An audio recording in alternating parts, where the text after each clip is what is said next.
नमस्कार, आप देख रहे हैं अपने उत्तराखंड और मैं हूं आप सभी के साथ आरती। तो चलिए बुलेटिन की शुरुआत कर लेते हैं उत्तराखंड की बड़ी खबर के साथ। मुख्यमंत्री पुष्कर सिंह धामी बुधवार को बाबा केदारनाथ के दर्शनों को लेकर केदारनाथ धाम पहुंचे। यहां मुख्यमंत्री ने बाबा केदारनाथ का रुद्राभिषेक करने के बाद केदारनाथ में चल रहे पुनर्निर्माण एवं विकास कार्यों की समीक्षा की। बाबा केदारनाथ धाम के दर्शनों को पहुंचे मुख्यमंत्री पुष्कर सिंह धामी का commissioner Garhwal Vinay Shankar Pandey, IG police Garhwal Karan Singh Nagnyal, जिलाधिकारी डॉक्टर सौरभ घेरवार एवं पुलिस अधीक्षक डॉक्टर विशाखा वीआईपी हेलीपैड पर स्वागत किया गया। ड्यूटी पर मौजूद सभी अधिकारियों एवं कर्मचारियों का अभिनंदन करने के बाद मुख्यमंत्री तीर्थ पुरोहित समाज एवं मुख्य पुजारी से मिले। इसके बाद मुख्यमंत्री बाबा केदारनाथ मंदिर में प्रवेश कर विशेष पूजा अर्चना कर संपूर्ण विश्व एवं मानवता के लिए कल्याण की कामना की।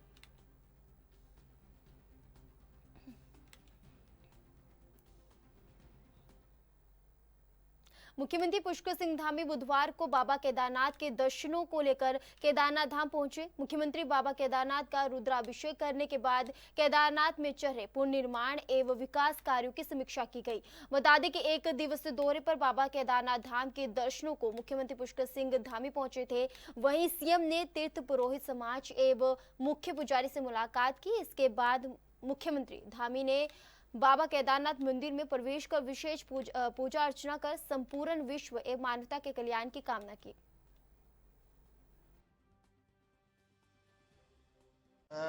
सावन का पवित्र मास है और बाबा केदार की हम सब पर बड़ी कृपा है। पूरे देश दुनिया के अंदर बाबा केदार के भक्तगण हैं, वो उनकी दर्शन के लिए आते हैं, क्योंकि माननीय प्रधानमंत्री जी के नेतृत्व में और उनके प्रधानमंत्री बनने के बाद वहाँ पर नवनिर्माण और पुनर्निर्माण के अनेक कार्य पूरे हुए हैं, अनेक कार्य अभी चल रहे हैं, वो सब तेज़ी से पूरे हो रहे हैं। आदरणीय प्रधानमंत्री मोदी जी बाबा केदार के अनन्य भक्त हैं और जितनी बार वो बाबा केदार के दर्शन के लिए आए हैं, देश के किसी भी प्रधानमंत्री ने कभी भी इतनी बार बाबा केदार में मैं समझता हूँ उसका 10% भी कोई भी प्रधानमंत्री वहाँ नहीं पहुँचा है।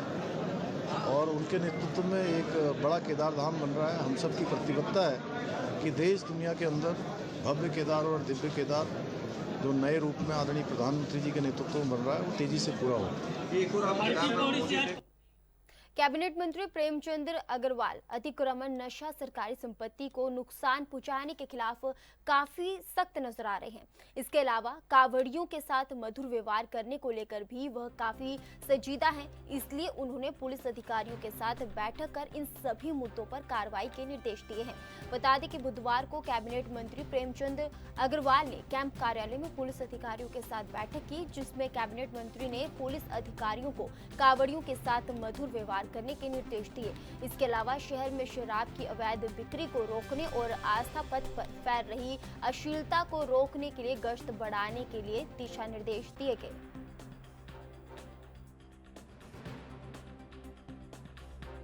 आप जानते हैं कि जिस प्रकार से हमारे पुलिस अधिकारी यहाँ पे जब भी नए परिवर्तन होता है, हम लोग कोशिश करते हैं कि उनको जो हम अपेक्षा करते हैं वो बताएं। मेरे यहाँ जानते हैं कि जिस प्रकार से यातायात की समस्या है, अतिक्रमण की समस्या है, इसके निजात के लिए मैंने कहा है। और साथ में जो इस दौरान चोरी और इस प्रकार के अपराध बढ़ रहे हैं, उस पर नियंत्रण करने को कहा है।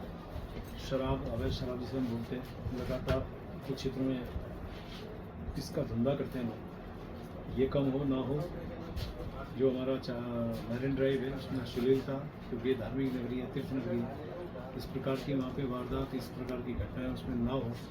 और साथ में जो हमारे यहाँ सभी लोग हैं जिसके साथ भी हम लोग कोई ऐसा निर्णय लेने वाले हों, कहा है कि स्टेक होल्डर से बातचीत करके निर्णय लें। सौहार्दपूर्ण वातावरण के साथ हमारे यहाँ की जनता के साथ आप लोग बातचीत करें, पेश आए।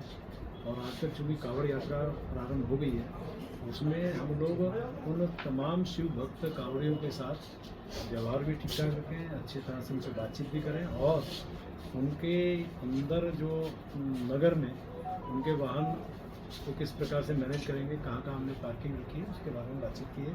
और उम्मीद कर रहा हूँ कि अभी जो नए हमारे कोतवाल आए हैं उनके आने के बाद हमारे यहाँ 9 से इस प्रकार का जो कानून व्यवस्था है उसमें हमारे क्षेत्र को लागू। मुख्यमंत्री पुष्कर सिंह धामी केदारनाथ धाम पहुंचे, जहां उन्होंने बाबा केदारनाथ के दर्शन करने के साथ ही केदारनाथ धाम में चल रहे निर्माण कार्यों का स्थलीय निरीक्षण भी किया।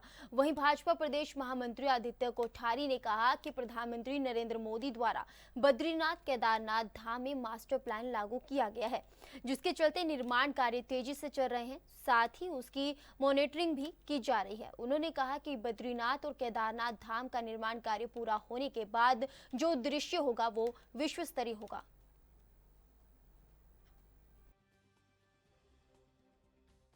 केदारनाथ धाम के लिए और श्री बद्रीनाथ धाम के लिए प्रधानमंत्री नरेंद्र मोदी जी व्यक्तिगत रूप से इंटरेस्टेड हैं। वो लगातार उनके कामों की मॉनिटरिंग भी करते हैं। दोनों धामों में उन्होंने मास्टर प्लान लागू भी किया है और उसमें बहुत तेजी से काम हो रहा है। अभी इससे पहले जब वहां बर्फ से ढका हुआ था, उस समय भी उस पर जितना संभव हो सकता था उतना काम लगातार होता रहा। और किसी भी काम को करने में वक्त लगता है, समय लगता है, और विकास कार्यों को जो उसका एक तरीका है काम करने का, जो इंजीनियरिंग टेक्नोलॉजी के आधार पर जो काम होता है, उस हिसाब से वहाँ काम हो रहा है और बहुत प्रगति से काम हो रहा है। मैं समझता हूँ कि केदारनाथ धाम में और बद्रीनाथ धाम में जिस दिन मास्टर प्लान का काम पूरा होगा तो दोनों धामों का जो दृश्य होगा वो विश्व स्तरीय होगा। आज भी पूरे विश्व से दोनों धामों के और गंगोत्री यमुनोत्री के दर्शन करने के लोग विश्व भर से आते हैं। इसलिए प्रधानमंत्री जी उस पर विशेष चिंता कर रहे हैं। मुख्यमंत्री जी भी लगातार वहाँ के कामों की मॉनिटरिंग कर रहे हैं। आज भी श्री पुष्कर सिंह धामी जी केदारनाथ धाम में गए थे। उन्होंने वहाँ के कार्यों का भी स्थलीय निरीक्षण भी किया है और सारी व्यवस्थाओं का जायजा लेकर के। भारतीय जनता पार्टी के मीडिया प्रभारी मनवीर सिंह चौहान ने कहा कि कांग्रेस ने हमेशा केदारनाथ की उपेक्षा की है और अब केदारनाथ की प्रतिष्ठा की रक्षा के लिए ढोंग कर रही है। बेहतर होता कि कांग्रेस अब तक उपेक्षा के लिए पश्चाताप यात्रा निकालती। साथ ही कहा कि कांग्रेस जानती है कि 2014 से पहले सभी धाम और केदारनाथ में प्रतिवर्ष कितने श्रद्धालु आते थे और वर्तमान में कितने श्रद्धालु पहुंच रहे हैं। ये संख्या लगातार बढ़ी है। बेहतर कनेक्टिविटी से ही यह संभव हुआ है। आज बेहतर सड़कें, हेली सेवाएं, मेडिकल सुविधा सहित यात्रियों को हर सुविधा मुहैया कराई जा रही है। सभी यात्री मार्ग पर सुरक्षा के कड़े प्रबंध हैं। हालांकि केदारनाथ में जब भी विकास कार्यों को लेकर पीएम मोदी आए तो कांग्रेस उसका स्वागत करने के बजाय विरोध करने में आगे रही। उन्होंने कहा कि तुष्टीकरण की खातिर धर्म स्थलों को बदनाम करने और संरक्षण का आडंबर रचने वाली कांग्रेस की चाल से जनता भली भांति वाकिफ है। चुनाव को लेकर के इसको अपना राजनीतिक एजेंडा को आगे बढ़ा रही है और जब जब उनकी सरकार रही, चाहे केंद्र में चाहे प्रदेश में, उन्होंने बाबा केदारनाथ धाम के लिए कुछ भी नहीं किया। और हमारे यशस्वी प्रधानमंत्री नरेंद्र भाई मोदी जी जब देश के प्रधानमंत्री बने और भारतीय जनता पार्टी की सरकार प्रदेश में बनी, केदारनाथ का पुनर्निर्माण की बात करें या केदार घाटी के संपूर्ण विकास की बात करें, चाहे हम बद्रीनाथ के मास्टर प्लान की बात करें, गंगोत्री यमुनोत्री के मास्टर प्लान की भी बात चल रही है। भारतीय जनता पार्टी की सरकार में चारों धामों के विकास का कार्य हुआ है, लेकिन कांग्रेस केदारनाथ चुनाव को देखते हुए इस तरह के केवल सरकार की छवि और प्रदेश की छवि को खराब करने की कोशिश कर रही है। और जिस तरह से सुव्यवस्थित यात्रा चार धाम की इस बार चली हमारे सरकार के कुशल प्रबंधन में, उसको सिर्फ और सिर्फ पूरे देश में चार धाम को भी वो उसकी छवि को भी धूमिल करना चाहते हैं। लेकिन उत्तराखंड की जनता सब कुछ जानती है कि ये सब कांग्रेस की नौटंकी है। और मुझे लगता है जो यात्रा की बात कर रहे हैं उन्हें पश्चाताप यात्रा निकालनी चाहिए कि कांग्रेस के कार्यकाल में चारों धामों के विकास के लिए कुछ भी नहीं। उत्तराखंड में बारिश का दौर शुरू होने के साथ ही प्रदेश भर में राजमार्गों पर भूस्खलन क्षेत्र सक्रिय हो गया है। इस कारण सड़कें निरंतर बाधित हो रही हैं और यात्रियों को आवाजाही जो है घंटों से इंतजार करना पड़ता है। भूस्खलन की वजह से आवाजाही काफी प्रभावित हो रही है। जहां वर्षा नहीं होने पर पहाड़ियों से पत्थर और मलबा गिर रहा है। कुछ राजमार्गों पर नए भूस्खलन क्षेत्र भी उभर आए हैं। इससे यात्रियों के साथ प्रशासन की चुनौती भी दोगुनी हो गई है।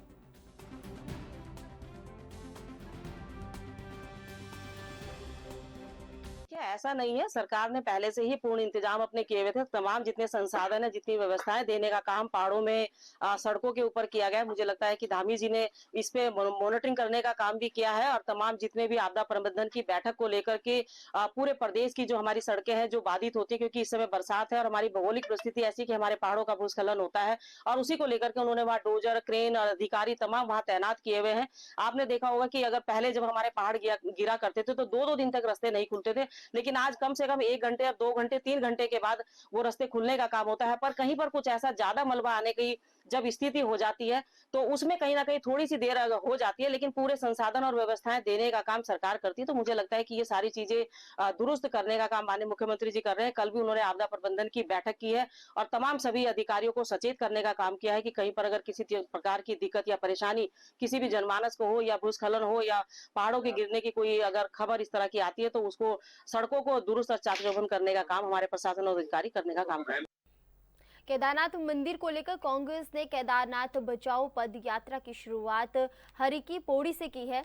बुधवार को गंगा पूजा के बाद इस पद यात्रा का शुभारंभ किया गया। यह पद यात्रा गढ़वाल के अलग अलग भागों से होते हुए केदारनाथ में समाप्त होगी। इस दौरान जगह जगह पर जनसभाओं का भी आयोजन किया जाएगा। पद यात्रा की शुरुआत में पूर्व मुख्यमंत्री हरीश रावत, नेता प्रतिपक्ष यशपाल आर्य, प्रीतम सिंह सहित कांग्रेस के सभी विधायक मौजूद रहे। कांग्रेस प्रदेश अध्यक्ष करण महारा ने कहा कि केदारनाथ सतयुग का सनातनी परंपरा की पहचान है। इसका व्यवसायीकरण किसी भी कीमत पर बर्दाश्त नहीं किया जाएगा। उन्होंने केदारनाथ के नाम पर धाम बनाने वालों के खिलाफ एफआईआर दर्ज कर कार्रवाई की मांग की है। वहीं पूर्व मुख्यमंत्री हरीश रावत ने कहा कि बाबा केदार के नाम पर जो पाप बीजेपी ने किया है उस पर केवल कानून बनाने से नहीं बल्कि सार्वजनिक माफी सरकार को मांगनी चाहिए।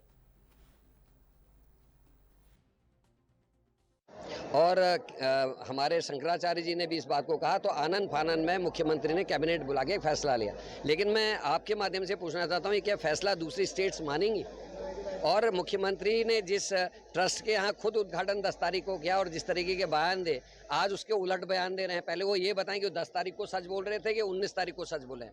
तीसरा QR कोड, कल मैंने आपके कई साथियों के बीच में जब प्रेस कर रहा था, मैंने QR कोड जारी किया, दिखाया कि ये QR कोड है जो केदारनाथ धाम ट्रस्ट के नाम से है और उसमें पैसा डाल रहा है। कल अमरजीत सिंह जी और हमारे एक दूसरे साथी हैं, उन्होंने चमोली जी जो हैं, राजेश चमोली जी, उन्होंने अपने अपने मोबाइल से इसमें पैसा डाला और पैसा गया दिल्ली गया। आम आदमी ये सोचता है केदारनाथ धाम ट्रस्ट जो है वो बाबा केदार को हम पैसा चढ़ा रहे, पैसा जा रहा है दिल्ली के सेठों की जेब में। तो हमने इसका विरोध किया था और मुख्यमंत्री से ये पूछना चाहते हैं, आप कैबिनेट में डिसीजन ला गए 18 तारीख को और कल 23 तारीख को मैंने इसको करके दिखाया सारी प्रेस और मीडिया के सामने, तो उनके खिलाफ कार्रवाई क्यों नहीं हो? और अभी तक आपने धाम हटा दिया, कहने QR कोड से धाम नाम कौन हटाएगा? पैसा अनुयायी जो नहीं जा सकता है भाई, कई लोग ऐसे हैं, और पैसा है वो सोचते हैं भगवान केदार को हम अपने बैंक से ही चढ़ा हुआ चढ़ा दें, और वो डाल रहे हैं। पैसा दिल्ली जा रहा है, बाबा केदार के यहाँ नहीं जा रहा। इस बात का उत्तर भारतीय जनता पार्टी तो पश्चाताप कर। निश्चित ही मैं कह रहा हूँ, धर्म का व्यवसायीकरण हो रहा है। अब लोगों ने मंदिर बना दिया और पहले से जो राजनीतिज्ञ होते थे, पैसे वाले होते थे, वो इंस्टीट्यूट्स इत्यादि। देखिए, केदारनाथ धाम हमारी धार्मिक आस्था, विश्वास और आध्यात्मिक चेतना का केंद्र है। जो हमारे शैव परंपरा है उसके 5 पीठ हैं। 5 पीठ में एक पीठ केदारनाथ धाम भी है। लेकिन जिस तरह से भारतीय जनता पार्टी ने, भाजपा सरकार ने जो धर्म की बात करती है, जो सहिष्णुता की बात करती है और धर्म जाति की राजनीति करती है, उन्होंने निश्चित रूप से अपराध किया है और बाबा केदारनाथ धाम के अस्तित्व पर प्रहार किया है, खिलवाड़ किया है। और कांग्रेस और सनातन धर्मी इसको कभी स्वीकार भी नहीं करेंगे, न बर्दाश्त करेंगे। इसी को लेकर आज कांग्रेस ने हर की पैड़ी पवित्र धरती से, हरिद्वार से इस यात्रा का शुभारंभ किया है। केदारनाथ धाम में यात्रा समाप्त होगी। हम पदयात्राएं करेंगे और पूरे प्रदेश के जनमानस को ये संदेश देना चाहते हैं कि भारतीय जनता पार्टी की कथनी और करनी में क्या फर्क है, ये हम बताना चाहते हैं। जी, यहाँ से यात्रा ये बहुत महत्वपूर्ण यात्रा है, बहुत पवित्र भाव से प्लान की गई यात्रा है और यह यात्रा की मैं सफलता की कामना करने के लिए आया हूँ। भगवान केदारनाथ और केदारनाथ की शक्ति की जिस तरीके से पिछले 7-8 साल के अंदर अवहेलना हुई है, केदारनाथ की जिस प्रकार से उपेक्षा हुई है, उस क्षेत्र के विकास की जिस तरीके से उपेक्षा हुई है, वहाँ के रीति परंपराओं आदि को जिस तरीके से समाप्त किया गया है और उसके खिलाफ हमारी ये यात्रा है। ये यात्रा है जो हमारे आध्यात्मिक रीति रिवाज हैं, परंपराएं हैं, उनको बचाने के लिए मास्टर प्लान के नाम पर केदारनाथ बद्रीनाथ में जो कुछ हो रहा है वो लूट का नग्न नाच है। हमारे स्थानीय लोगों के अधिकार समाप्त करके, उनकी परंपराओं को समाप्त करके आप क्या कुछ करना चाहते हैं, कुछ समझ में किसी के समझ में नहीं आ रहा है। पूरा बद्रीनाथ खोद डाला है। कांग्रेस को पश्चाताप यात्रा निकालनी चाहिए अपने इतने प्रॉब्लम। किस बात का? इस बात का क्योंकि ये पश्चाताप तो भाजपा को करना चाहिए। ये उनसे गलती हुई, उन्होंने एक बड़ा भारी पाप कर दिया था दूसरा धाम बनाने का। वो खुद को शंकराचार्य बन बैठे थे, उसके लिए भाजपा ने माफी कहाँ से मांगी? माफी तो नहीं मांगी। क्या मांगते हैं? फिलहाल रुकेंगे छोटे से ब्रेक के लिए, आप बने रहे अपने उत्तराखंड के साथ।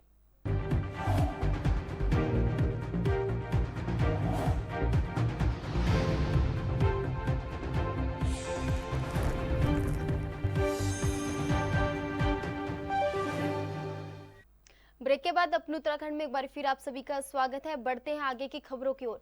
उत्तराखंड के रुद्रपुर में बीजेपी कार्यालय से NH 74 रुद्रपुर कीचा के मध्य बगवाड़ा स्थित गल्ला मंडी के सामने से निकलने वाली सड़क से हजारों लोग दिन भर गुजरते हैं, लेकिन सड़क खस्ताहाल हो चुकी है, जिसको लेकर वरिष्ठ बीजेपी नेता भारत भूषण जुंग के नेतृत्व में तमाम लोगों ने कलेक्टर पहुंचकर जिलाधिकारी उदय राज सिंह को ज्ञापन सौंपा। डीएम को दिए ज्ञापन में कहा कि इस मार्ग का अविलंब चौड़ीकरण और डामरीकरण जनहित में किया जाना अति आवश्यक है।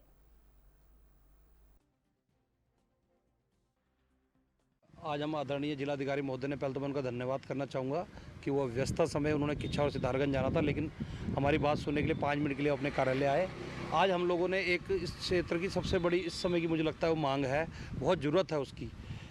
आपके जो हमारा भारतीय जनता पार्टी का कार्यालय जिले का, उसके बगवाड़ा मंडी के साथ से एक सड़क कई कॉलोनियों से होती हुई और दक्ष चौराहे होती हुई 3 पानी होते हुए सिडकुल को जोड़ती है। नंबर 1 बात तो वहाँ से जितने भी वेंडर या सिडकुल से जुड़े लोग हैं उसी क्षेत्र में रहते हैं, वहीं जॉब करते हैं, वो 80% लोग वहाँ निवास करते हैं।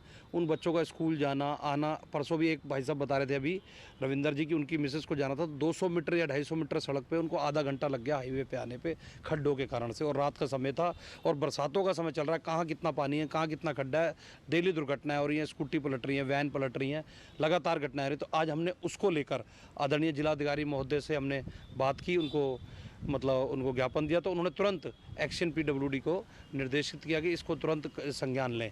और मैं उनका धन्यवाद भी किया जिलाधिकारी महोदय का कि आपने जो बहुत हमारे कोड था हमारे रुद्रपुर का ट्रंचिंग ग्राउंड, उसको भी लगभग सफाई की तरफ वो लेके चले गए हैं। और मैंने उनसे निवेदन किया है कि वहाँ पर भी एक सुंदर वाटिका जो हमारी रमपुरा बस्ती, बधाईपुरा बस्ती, रेशमबाड़ी, पहाड़गंज के लिए एक अच्छे वहाँ पेड़ लगाए जाएं और सुंदर पार्क, एक हरा भरा पार्क वहाँ पर बनाया जाए, ताकि पोल्यूशन से भी निजात मिल सके और लोगों को भी उस गरीब बस्तियों, मलिन बस्तियों के बच्चे भी वहाँ पर जाके अपना खेलकूद कर सकें और लोग वहाँ पर सुबह शाम सैर कर सकें।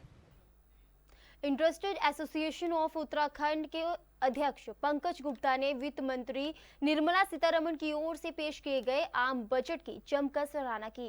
पंकज गुप्ता ने कहा कि बजट में सरकार ने हर वर्ग को लाभ देने की कोशिश की है। बजट में सरकार ने महिला सशक्तिकरण, किसान, गरीब और युवाओं को बजट से लाभ दिया गया है। 1 करोड़ से ज्यादा युवाओं को 500 से अधिक कंपनियों में इंटर्नशिप कराना सरकार का ऐतिहासिक कदम है। इसके अलावा इंफ्रास्ट्रक्चर के विस्तार के लिए आवंटित किए गए बजट से भी देश और प्रदेश के कनेक्टिविटी बेहतर होगी, जिससे औद्योगिक इकाइयों को भी लाभ मिलेगा। एक अच्छा बजट वित्त मंत्री जी ने पेश किया है, जिसमें मेरे को लगता है कि उन्होंने कुछ नई बातें करी हैं। सबसे बड़ी बात यह है कि उन्होंने एग्रीकल्चर सेक्टर को पुश करने की बात करी है, फिर वुमेन एम्पावरमेंट की उन्होंने बात करी है, गरीब जो हमारा गरीब तबका है उसको कुछ ना कुछ देने की बात करी है, और यूथ को सब देने की बात करी है, जिसके माध्यम से जैसे कि उन्होंने कहा है कि एम्प्लॉयमेंट जनरेशन और किस तरीके से हम लोगों को स्किल कर सकते हैं। जो जो मेगा प्रोजेक्ट उन्होंने लिया है, 1 करोड़ आदमियों को इंटर्नशिप देना 500 कंपनीज में, वो अपने आप में बहुत बड़ी बात है। अगर वो एग्जीक्यूट हो गया तो वो एक रेवोल्यूशन इस पर देश के अंदर लेके आएगा। उत्तराखंड को भी उससे लाभ मिलेगा। फिर टूरिज्म की उन्होंने बात करी है, टूरिज्म को पुश कर रहे हैं। इंफ्रास्ट्रक्चर में 11 लाख करोड़ रुपए की जो उन्होंने कहा है कि कैपेक्स जो है की जो बात करी है, तो अगर वो संभव होता है तो हर तरीके से जो कनेक्टिविटी की जो दिक्कतें आती हैं, लॉजिस्टिक्स की हमको दिक्कत आती है, उन सब में जो है एक अच्छा पुश जो है मिल पाएगा। मैं समझता हूँ कि एक अच्छा बजट उन्होंने प्रेजेंट। राजधानी देहरादून के कलेक्टर सभागार में देहरादून की जिलाधिकारी सोनिका मीणा ने मानसून को देखते हुए सभी एसडीएम और तहसीलदारों की वीडियो कॉन्फ्रेंसिंग के माध्यम से समीक्षा बैठक ली। बैठक में एसडीएम और तहसीलदार से उनके तहसील क्षेत्र में हुई बारिश के चलते स्थिति की जानकारी ली। वहीं इस बीच जिलाधिकारी सोनिका मीणा ने बताया कि बैठक में पता चला है कि सभी जगह स्थिति अभी सामान्य है और ऋषिकेश के शहरी हिस्सों में भी जल भराव की अभी कोई स्थिति देखने को नहीं मिली है। साथ ही उन्होंने कहा कि देहरादून शहर के अंदर नगर निगम के कंट्रोल रूम में या कलेक्टर के आपदा कंट्रोल रूम में जल भराव की कोई शिकायत आ रही है, वहां पर हम अपनी टीम भेज रहे हैं। अभी मेरे द्वारा एसडीएम्स और तहसीलदार डीसी के द्वारा मेरे द्वारा समीक्षा की गई थी और सभी जगह जितने भी हमारे सब डिविजन हैं सभी जगह पे अभी स्थिति सामान्य है। जो शहरी एरिया है वहाँ भी ऋषिकेश एरिया में तो ऐसा वाटर लॉगिंग का कोई इशू नहीं है। जो देहरादून का एरिया उसमें कुछ जगह पे जहाँ भी हमारे पास नगर निगम के कंट्रोल रूम में या आपदा के कंट्रोल रूम में शिकायतें जल भराव की शिकायतें आ रही है, वहाँ पे हम अपनी टीम भेज रहे हैं। इसके अलावा मसूरी में जहाँ जहाँ जो रोड ऑब्स्ट्रक्ट हुई है उसमें भी अब मूवमेंट है, अब कहीं भी ऐसा हमारी रोड बंद नहीं है। तो ये समीक्षा के दौरान ये सारी चीजें निकल के आई और सबको ही अलर्ट मोड में रहने के लिए कहा।